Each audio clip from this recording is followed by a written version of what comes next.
जय हिंद दोस्तों, स्वागत है आपके अपने परिवार संयुक्त अकेडमी में।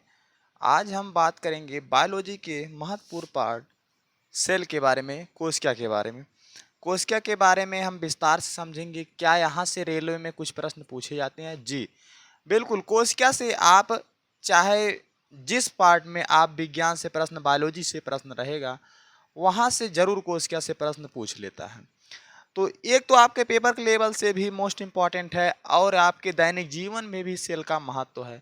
किस प्रकार से किसी बॉडी का निर्माण होता है, तो सेल किस प्रकार से उत्तरदायी होता है, आइए हम विस्तार से उसके बारे में समझते हैं कि आखिर कोशिका क्या है और इसका हमारे शरीर में क्या योगदान है, या हमारे शरीर का निर्माण कैसे हुआ है, किस प्रकार से सेल हमारे जीवन में महत्व है। आइए समझते हैं विस्तार से हम।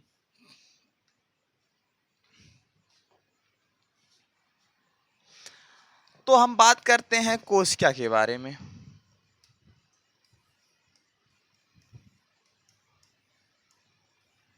सेल, कोशिका नाम से ही पता चलता है कि यह देखो, कोशिका अगर हमारे शरीर का निर्माण हुआ है, जैसे मान लो ये एक ईंट, अगर इस ईंट का निर्माण हुआ है तो इसमें कुछ कुछ भाग मिला है, तभी तो ईंट बना है। पहले एक छोटी छोटी टुकड़े में मिट्टी थी, उसको भिगो के गीला करके बनाया गया, एक आकार दिया गया। गीली मिट्टी बना के उसको सांचे में ढाल कर एक ईंट तैयार किया गया। मतलब छोटी मिट्टी से, छोटे छोटे कण से मिलकर गीली मिट्टी से एक ईंट का निर्माण हुआ है। उसी प्रकार से मनुष्य का शरीर या कोई भी जीवधारी का शरीर छोटी छोटी कोशिकाओं से मिलकर बना है। तो एक प्रकार से कह सकते हैं कोशिका मानव शरीर की या कोई भी जीवधारी की सबसे छोटी इकाई होती है, सबसे छोटी इकाई होती है।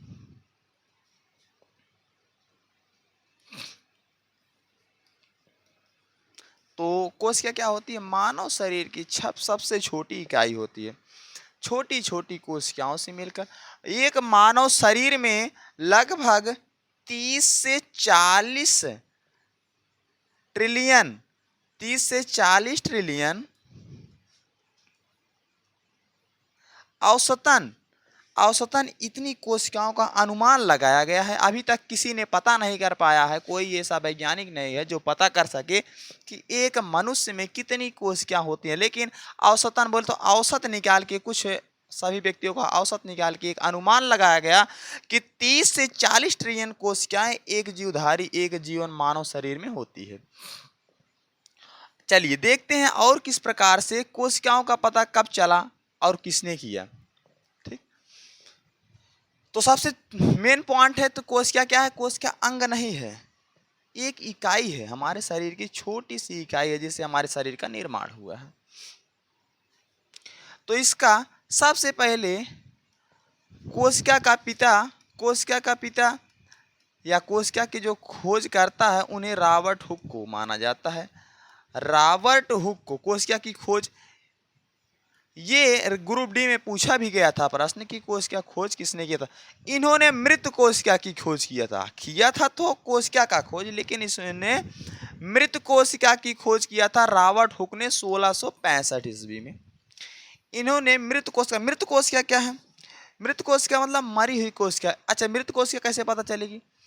जहां पे मृत कोशिका हो जाएंगी वह भाग निर्जीव हो जाएगा। जैसे आप नारियल देखते हो, गरी या नारियल, उसके अंदर वाला भाग जो होता है एक नरम मुलायम रहता है, लेकिन उसके ऊपर वाला जो आवरण बना होता है वह मृत कोशिकाओं से बना होता है। या आप अखरोट देखते हो, अखरोट अंदर रहता है, ऊपर जो आवरण बना होता है वह मृत कोशिकाओं से बना होता है। आप बादाम देखते हो, बादाम अंदर से सॉफ्ट रहता है, बाहर से उसका आवरण मजबूत होता है, वह मृत कोशिकाओं से बना है। तो मृत कोशिका मतलब वो जिसमें कोशिकाएं मर चुकी हैं, और जीवित कोशिका जिसमें होगी वह एक जीवधारी या सजीव माना जाएगा। सजीव का एक अच्छा परिभाषा हो सकता है, जिसमें जीवित कोशिकाएं होती हैं वह सजीव कहलाती है। एकदम परफेक्ट बैठेगा, जिसमें जीवित कोशिकाएं होती हैं वह सजीव कहलाती है। अच्छा, मानव शरीर में कोशिका, हर एक भाग में शरीर की कोशिका है। कोशिका विभाजन होता है, कोशिका विभाजन से ही मानव की वृद्धि होती है, किसी भी जीवधारी की वृद्धि होती है। अगर कोशिका विभाजन नहीं होगा, जैसे अभी हमारे पास मान लो सपोज दैट 10,000 कोशिका हैं, 10,000 कोशिका है तो धीरे धीरे 12,000, 15,000, 20,000, 30,000, 1,00,000, 1.5 lakh, 1 million, 10 million, 30 trillion, 40 trillion, इस प्रकार से कोशिकाएं बढ़ती जाती हैं, जिससे मानव शरीर भी बढ़ता जाता है। जिसमें कोशिका विभाजन नहीं होता है ना बहुत, वह एकदम नॉर्मल व्यक्ति, एकदम छोटा व्यक्ति, बौना व्यक्ति हो जाता है। कोशिका विभाजन से ही वृद्धि होती है। कोशिका विभाजन से ही क्या होती है? वृद्धि होती है किसी भी मनुष्य या किसी भी जीवधारी में, पेड़ पौधे में। देखो, कोशिका जो होती है यह पादप पादप और मानव या कोई भी जीव जो होगा, मानव, जानवर, इन सब में क्या होता है? कोशिका होती है। सब में जितनी जीवधारी हैं सब में क्या होता है? कोशिका होती है। तो कोशिका की खोज या कोशिका के पिता माने जाते हैं रॉबर्ट हुक। इन्होंने 1665, देखो जो इंपॉर्टेंट प्रश्न रहेगा आप उसको नोट करते चलिएगा, आप कॉपी पेन साथ में लीजिएगा। आपको कुछ इसमें से इंपॉर्टेंट प्रश्न लिखवाएंगे जो रेलवे के लिए महत्वपूर्ण है। अगर आप हाई स्कूल इंटर के पर्पज से देख रहे हैं तो आपका एक बेस्ट चैप्टर है, एक बेस्ट पार्ट है। तो आगे हम समझते हैं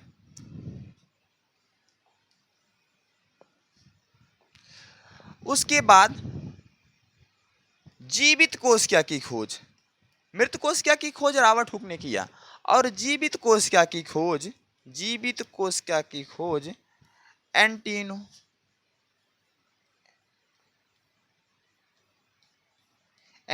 वान ल्यूवेनहॉक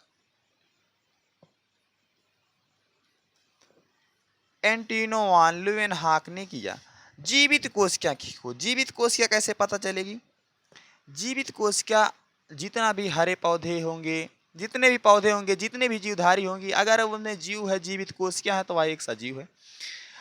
कोशिकाओं का पता, जैसे अभी हमारा एक हाथ है, अगर हम हाथ को किसी रस्सी से अच्छे प्रकार से बांध देते हैं तो क्या होता है? हमारे हाथ में 2-4 मिनट, 10 मिनट के बाद जब रक्त फ्लो नहीं हो पाता है तो झुंझुनाहट महसूस होती है।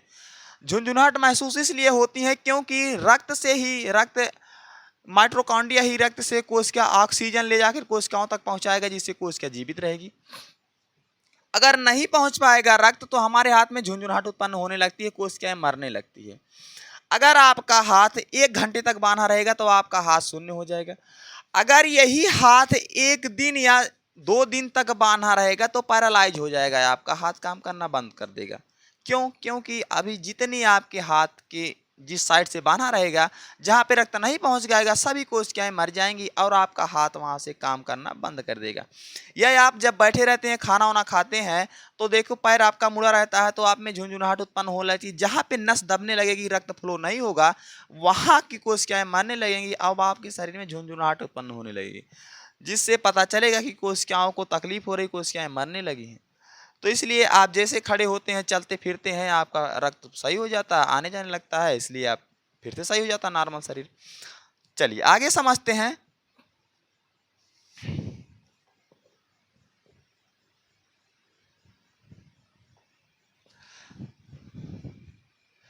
तथा कोशिका सिद्धांत।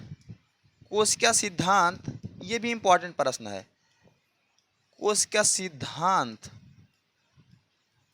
स्लाइडर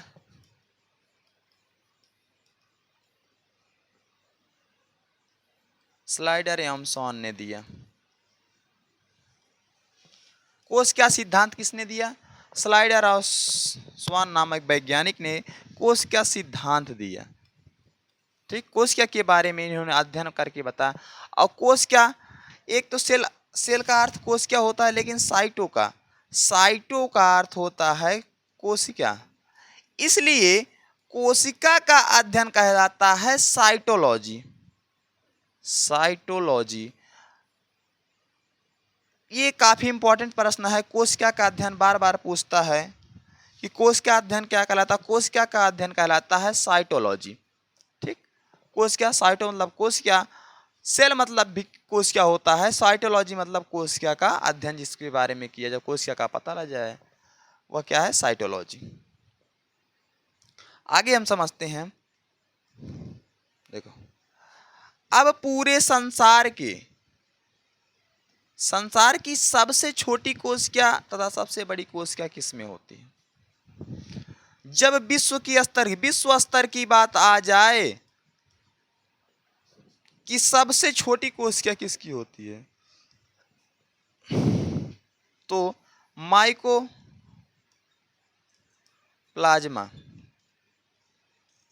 माइकोप्लाज्मा दुनिया की सबसे छोटी कोशिका किसमें पाई जाती है? दुनिया की सबसे छोटी कोशिका, मानव शरीर की बात नहीं कर रहा है, मानव शरीर की जब बात करेगा अभी उसके बारे में लिखवा रहे हैं। तो दुनिया की सबसे छोटी कोशिका माइकोप्लाज्मा में पाई जाती है, तथा सबसे बड़ी कोशिका, दुनिया की सबसे बड़ी कोशिका शुतुरमुर्ग के अंडे में,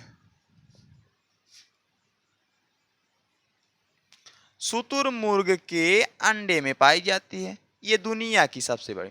बहुत कंफ्यूजन होता है, कोई कभी स्पर्म, अंडाणु, इन सब में मानने लगता है सबसे छोटी कोशिका सबसे बड़ी कोशिका, जबकि अगर दुनिया के बारे में पूछा है, विश्व स्तरीय दुनिया के बारे में पूछा है, तो आप इनको बताएंगे कि सबसे छोटी कोशिका किसमें, सबसे बड़ी कोशिका किसमें।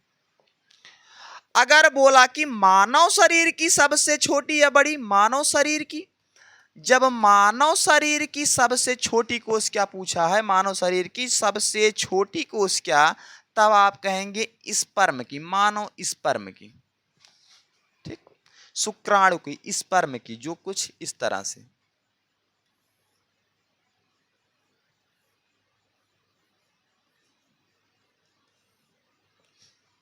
मानव शुक्राणु की कोशिका सबसे छोटी कोशिका पाई जाती है स्पर्म में, तथा मानव शरीर में सबसे बड़ी कोशिका पाई जाती है, बड़ी, फीमेल अंडाणु में, मादा अंडाणु में, एग में, मादा एग में क्या पाई जाती है? सबसे बड़ी कोशिका पाई जाती है। जब मानव शरीर की बात करें तब, जब दुनिया की बात करें, दुनिया की सबसे छोटी या सबसे बड़ी कोशिका, तब आप इन्हें दोनों को बताएंगे। जब मानव शरीर की बात करेगी तो कोशिकाओं के इनके बारे में बताएंगे, ठीक।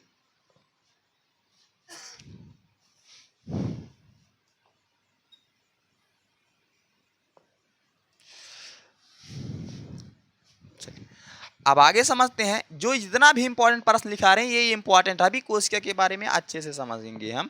ये इंपॉर्टेंट प्रश्न है आपके रेलवे के लेवल के, आरपीएफ लेवल पे, उसके बाद हाई स्कूल इंटर के लेवल के। अब पूछेगा कोशिका विभाजन। हमने बताया था कोशिका विभाजन क्या, सेल डिवीजन क्या होता है, कोशिका विभाजन क्या होता है। कोई भी शरीर होगा, वृद्धि होगी, जैसे कोशिका विभाजन से समझते हैं। कोशिका विभाजन क्या है, ठीक। मान लो आपका ये हाथ है, ये शरीर है, यहां किसी प्रकार से आपको चोट लग गई, घाव हो गया। अगर कोशिका विभाजन नहीं होगा तो आपका घाव ठीक होने वाला नहीं है।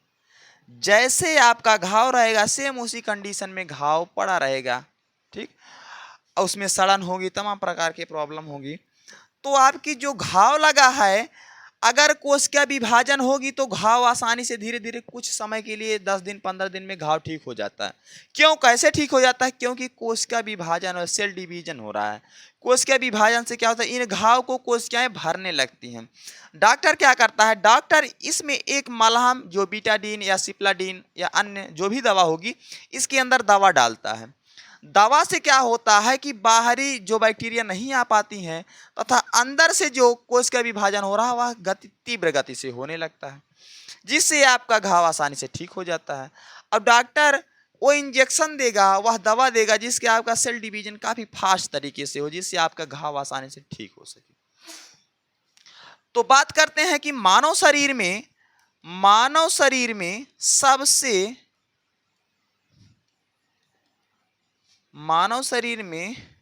सबसे ज्यादा कोशिका विभाजन कहाँ होता है? यकृत में। कहाँ होता है? यकृत। बोल तो लीवर में। कहाँ पे? लीवर में।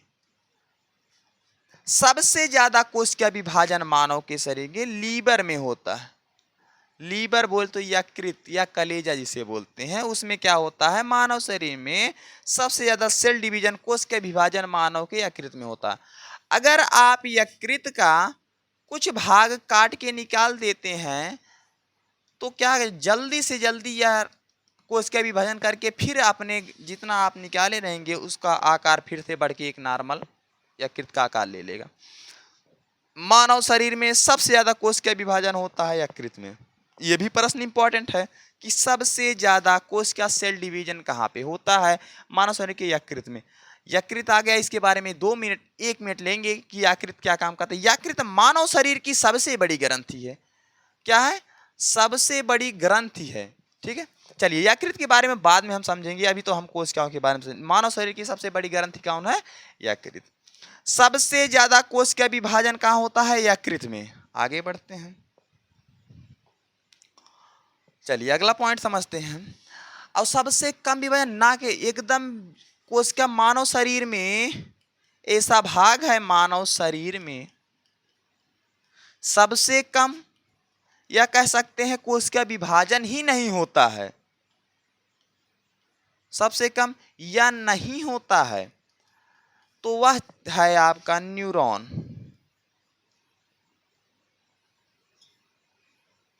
अच्छा, कभी कभी आपके पेपर में आ जाता है कि सबसे बड़ी या लंबी, लंबी कोश क्या आ जाएगा, तो आप अगर आ गया मान लो, पहले इसको समझो, मानव शरीर की सबसे कम या नहीं होती है कोश का विभाजन, वह होता है न्यूरॉन, जो ब्रेन में आपके होता है। अच्छा, न्यूरॉन क्या होता है, न्यूरॉन अगर आ जाए कि मानव शरीर की सबसे लंबी कोशिका, मानव शरीर की सबसे लंबी मतलब लंबी, जैसे एक घर है, आप इसका कहेंगे घर बड़ा है, ये नहीं करेंगे घर लंबा है ना। लेकिन आप किसी, जैसे आप कोई लंबा चीज, सफेदे का पेड़ देख लिया है, बांस का पेड़, बताएंगे बांस का पेड़ लंबा है। ठीक है, बड़ा चीज आकार में बड़ा हो जाता है, लंबाई में लंबा बड़ा हो जाता है, लंबाई हो जाती है उसकी। तो यह क्या हो जाए, लंबी कोशिका। अगर पूछा जाए मानव शरीर की सबसे लंबी कोशिका किस में होती है, तब क्या होगा, न्यूरॉन ऑप्शन में होगा। तो न्यूरॉन सही करके आना आप लोग। अगर सबसे लंबी कोशिका, मानव शरीर की सबसे लंबी कोशिका पूछ ले तो आपका क्या हो जाएगा, न्यूरॉन।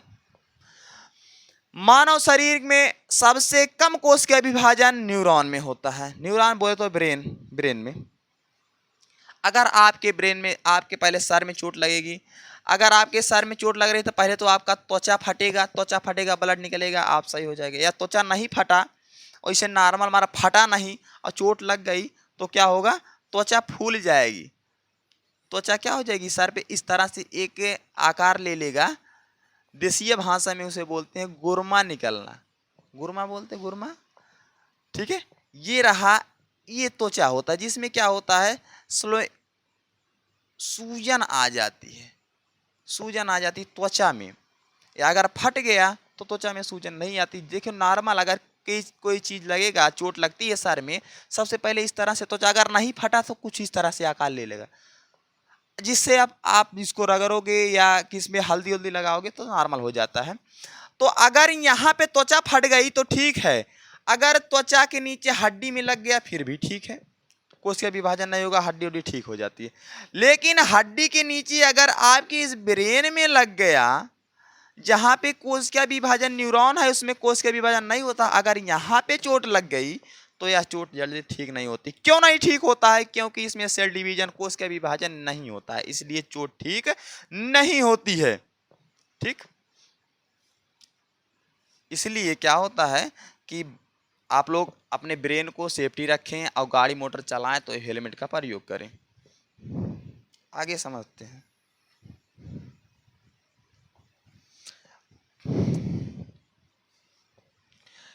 मानव शरीर की सबसे छोटी इकाई होती है कोशिका। ठीक है, कोशिका 2 प्रकार की होती है। कोशिका कई प्रकार की, 2 प्रकार की। नंबर 1 प्रोकैरियोटिक,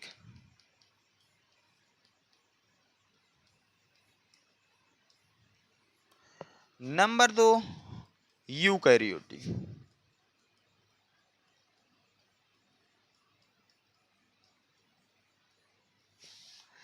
प्रोकैरियोटिक कोशिका बैक्टीरिया में पाया जाता है। हम बोले तो जीवाणु हो गया, शैवाल हो गया, इसमें क्या पाया जाता है?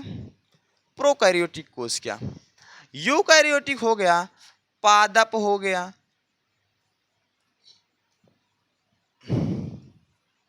पादप हो गए, मानव, जानवर, पशु पक्षी जो भी होंगे, पशु आदि, इन सब में क्या होता है? यूकैरियोटिक कोशिका होती है। प्रोकैरियोटिक कोशिका जीवाणु तथा शैवाल में, यूकैरियोटिक कोशिका पादप तथा जीव जंतु में।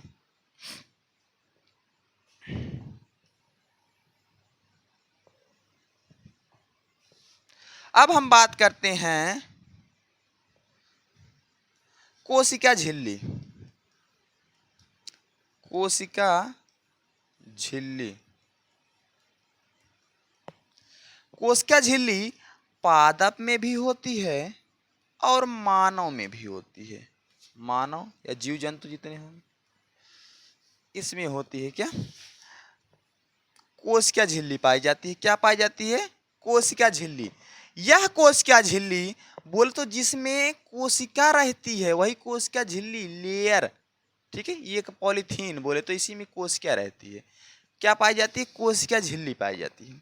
यह कोशिका झिल्ली प्रोटीन की बनी होती है। किसकी बनी होती है? कोशिका झिल्ली किसकी बनी होती है? प्रोटीन की, जो पादप और मानव में। अच्छा, पादप और मानव या कोई भी पशु, कैसे आप पादप समझेंगे, कैसे पशु समझेंगे? देखो, पादप हर एक क्रियाएं करता है, प्रजनन करता है, वृद्धि करता है, श्वसन करता है।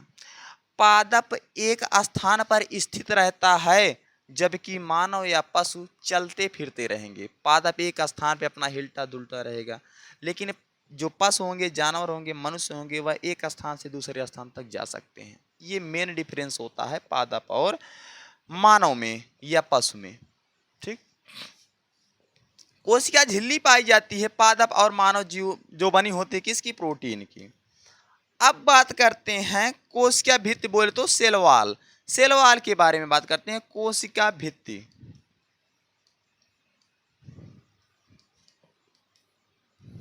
कोशिका भित्ति, कोशिका भित्ति बोले तो यह देखो, यह भारी चीज में पाई जाएगी। कोशिका भित्ति बोले तो डबल लेयर की पन्नी, पॉलीथीन। जैसे अभी आप किसी किराने के दुकान पे गए, आप 5 रुपए का मान लो नमकीन ले लिए, 5 रुपए का बिस्किट ले लिए, उसके बाद चाय पत्ती ले लिए, नमक ले लिया, तो यह क्या करता है? एक झिल्ली में पैक कर, बोलेंगे एक झिल्ली में पैक करके दे दो, एक झिल्ली में पैक कर दिया।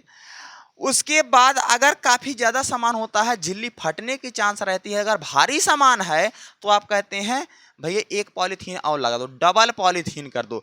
तो कोशिका भित्ति बोले तो डबल लेयर की पॉलीथीन होती है, जो केवल भारी चीजें में पाई जाती है। बोले तो केवल पादप में पाई जाती है। पादप बोले तो पेड़ पौधे में, पादप में पाई जाती है डबल लेयर की पॉलीथीन, ठीक है, केवल पादप। अब यह जो बनी होती है वह सेल्यूलोज की बनी होती है। सेल्यूलोज, जितने भी पेड़ पौधे, हरी पत्ती वनस्पति होंगी, सब में क्या होगा? सेलुलोज पाया जाएगा, ठीक है। और मेन इंपॉर्टेंट चीज बताएं, सेलुलोज मानव के लिए, यह मानव में सेलुलोज का काम अच्छा है। यह हमारे बड़ी आंत को साफ करने में मदद करता है। लेकिन अगर कभी पूछ लिया कि क्या मानव में सेलुलोज का पाचन होता है, तो जवाब होगा नहीं। मानव में सेलुलोज का पाचन नहीं होता है। बोले तो जितने भी आप हरी पत्ती, पालक वोलक खाते हैं, तो इसमें इसका पाचन नहीं होता मानव शरीर में। जब पाचन नहीं होता तब क्यों डॉक्टर बोलते हैं कि आप पालक खाओ, हरी पत्ती खाओ? डॉक्टर इसलिए बोलते हैं ताकि आपको जो चीज पचेगा नहीं, वह पूरे बड़ी आंत को आपको अच्छे से साफ रखेगा, डाइजेस्टिंग सिस्टम था, पाचन क्रिया सही रखेगा, और जितनी गंदगी है सबको बाहर आसानी से पेट साफ रखेगा। इसलिए डॉक्टर बोलते हैं सेलुलोज का सेवन करो, हरी पत्ती, पालक जो भी होगा, हरी पत्ती का सेवन करो। लेकिन यही चीज सेलुलोज, सेलुलोज का पाचन हो जाता है जानवर में। क्यों? क्योंकि प्राकृतिक ने उनको बनाया है ऐसा कि तुम हरी पत्ती खाओगे और पच भी जा सकेगा, क्योंकि सेलुलोज को पचाने में तुम्हारे अंदर वह रस निकलेगा जिससे सेलुलोज का पाचन हो सके। तो जानवरों में सेलुलोज का पाचन होता है किसमें? जानवरों में। मनुष्य में सेलुलोज का पाचन नहीं होता है। ठीक, सेलुलोज का पाचन नहीं होता। जैसे आप कभी गाजर या चुकंदर खा के देखे हो तो पाचन नहीं होता, जैसे आप खाए रहेंगे नॉर्मल उसी प्रकार से बाहर आ जाता है। और जानवरों में जबकि चुकंदर खिला के देखिए वह क्या होगा, पच जाएगा, पता नहीं चलेगा कि यह चुकंदर खाया था क्या खाया था, लेकिन मानव में पता चल जाता है। चलिए आगे समझते हैं।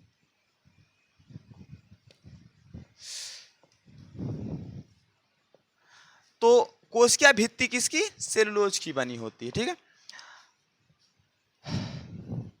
अगर आपको परिभाषा कोशिका की समझना है तो आप कह सकते हैं कि कोशिका मानव शरीर की सबसे छोटी संरचनात्मक एवं क्रियात्मक इकाई है जिससे मानव शरीर का निर्माण हुआ है। ठीक,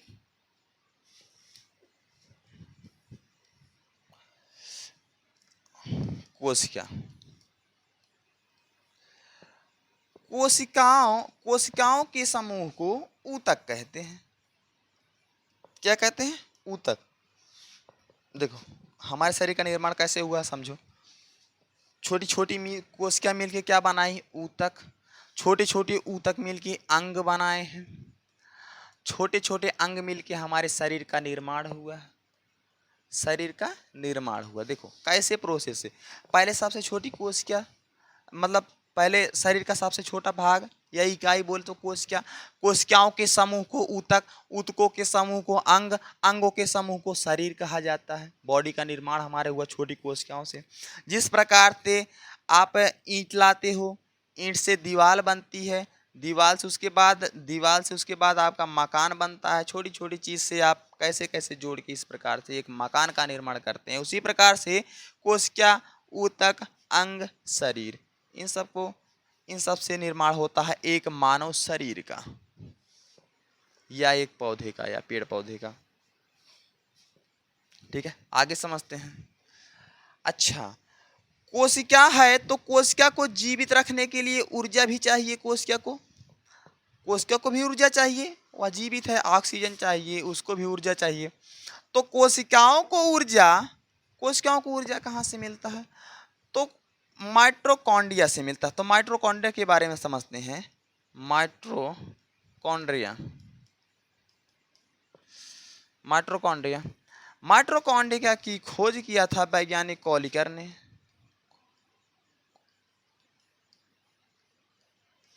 माइटोकॉन्ड्रिया की खोज किसने किया था, वैज्ञानिक कॉलिकर ने किया था।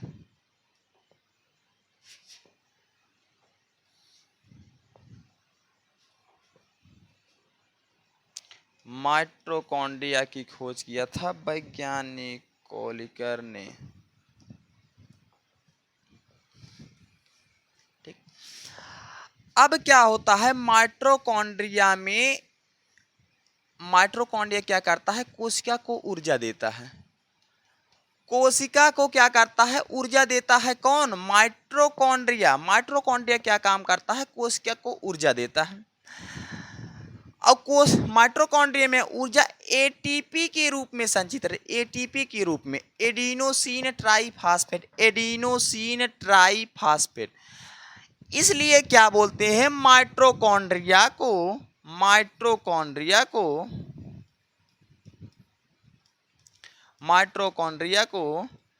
कोशिका का पावर हाउस कहा जाता है। कोशिका का पावर हाउस कहा जाता है।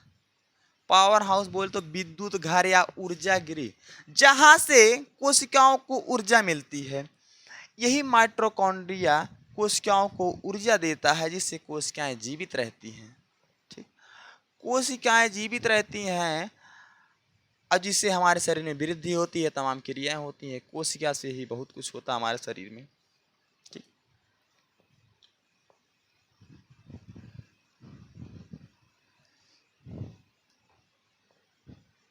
आगे समझते हैं। नोट करते रहिए आप लोग, जितना भी इंपॉर्टेंट चीज बता रहे हैं आप लोग नोट करते रहिए, क्योंकि सेल से इससे ज्यादा प्रश्न नहीं मिलेगा। आप इतना अगर नोट कर रहे हो तो आप अभी देखेंगे कि आपका अच्छा सा 20-25 प्रश्न इस कोशिका से तैयार हो जाएगा, जिससे आप किसी भी पेपर में आसानी से पा सकते हैं प्रश्नों को और हल कर सकते हैं। चलिए, माइटोकॉन्ड्रिया हो गया, वैज्ञानिक कॉलिकर ने खोज किया था। अच्छा, बात करते हैं राइबोसोम को। राइबोसोम, राइबोसोम को प्रोटीन की फैक्ट्री कहा जाता है। प्रोटीन की फैक्ट्री, ये प्रश्न बहुत बार पूछा गया है रेलवे में।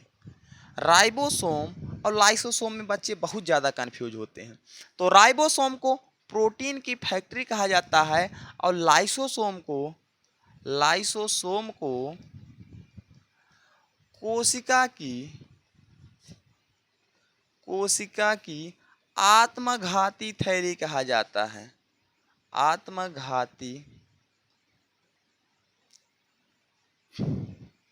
आत्मघाती थैली कहा जाता है। ठीक? जो कोशिकाएं नष्ट हो जाती, किसी प्रकार से मर जाती है, उनको क्या करता है, लाइसोसोम मार मोर के समाप्त कर देता है। इसलिए कोशिका की आत्मघाती थैली कहा जाता है लाइसोसोम को। जैसे आपको चोट लगी, कोशिकाएं मरी हैं, अगर कोशिकाएं वहीं पर पड़ी रहेंगी तो आपको नुकसान देगी। इसलिए क्या करता है, लाइसोसोम ब्लड के साथ आएगा और लाइसोसोम क्या करेगा, इन मृत कोशिकाओं को मार मूर के समाप्त कर देगा, मरी हैं उनको समाप्त कर देगा।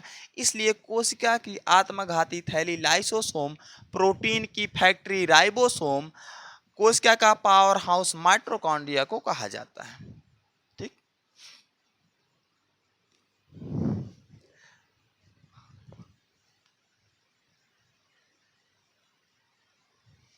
कोशिका भित्ति हमने समझा, सेल वॉल समझा, सेल वॉल बोल तो कोशिका भित्ति, माइटोकॉन्ड्रिया, लाइसोसोम।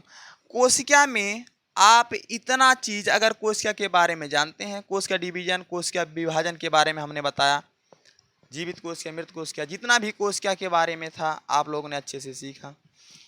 आप अगर इतना रिवीजन कर रहे हैं तो कोशिका में आसानी से कर सकते हैं, 1-2 नंबर अगर आएगा तो आप कर सकते हैं। बाकी अगर आपका कोशिका में कुछ छूटा रहेगा तो 1 लाइनर आपका कुछ मैटर इसको हम करा देंगे, 25-30 प्रश्न जितना भी सेल से बनेगा हम करवा देंगे 1 लाइन में, केवल बायोलॉजी से।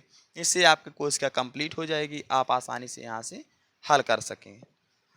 चलिए, इसी प्रकार से हम छोटे छोटे पार्ट बायोलॉजी के, कोशिका हो गया, उसके बाद वृक्क, किडनी, पाचन तंत्र, सभी चीज को हम ब्रेन का कवर करते रहेंगे और बायोलॉजी आपकी कंप्लीट हो जाएगी। डेली आपको यहाँ से कुछ ना कुछ सीखने को मिलेगा। इसलिए अगर आप नए हैं तो हमारे चैनल को सब्सक्राइब करिए। मिलते हैं इसी टाइप के अच्छे से लेवल के प्रश्न पे नेक्स्ट वीडियो में। तब तक के लिए धन्यवाद। जय हिंद।